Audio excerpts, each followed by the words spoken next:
తిరుమల పరకామణిలో చోరీకి సంబంధించి నమోదైన కేసును లోక్ అదాలత్లో రాజీ చేసుకోవడంపై హైకోర్టు కీలక ఉత్తర్వులు జారీ చేసింది. ఈ మొత్తం వ్యవహారంపై దర్యాప్తు చేయాలని సిఐడికి ఆదేశించింది. డైరెక్టర్ జనరల్ స్థాయికి తగ్గని అధికారిని ఐఓగా నియమించాలని తెలిపింది.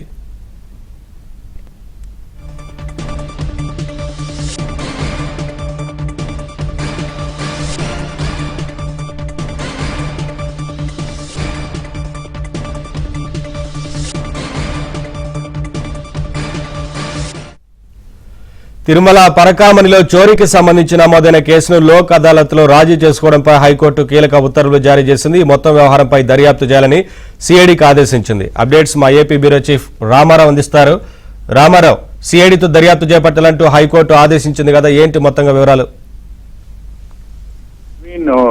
తిరుమల తిరుపతి దేవస్థానంలోని పరకామణిలో చోరీకి సంబంధించి నమోదైన కేసుని లోక్ అదాలత్లో రాజీ చేసుకోవడంపై ఏపీ హైకోర్టు ఈ రోజు కొద్దిసేపటి క్రితం కీలక ఉత్తర్వులు జారీ చేసింది.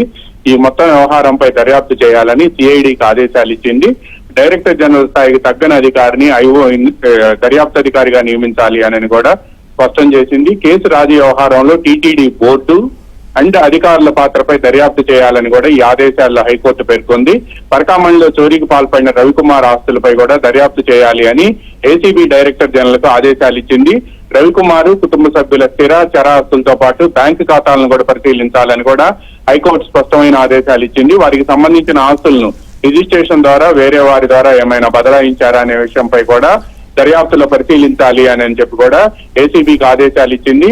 నివేదికను తదుపరి విచారణలోగా కోర్టు ముందు ఉంచాలి అని చెప్పి అవినీతి నిరోధక శాఖతో పాటు సిఐడి కూడా హైకోర్టు కొద్దిసేపటి క్రితం ఆదేశాలు ఇచ్చింది. Naveen, thank you Ramarao, thanks for the updates.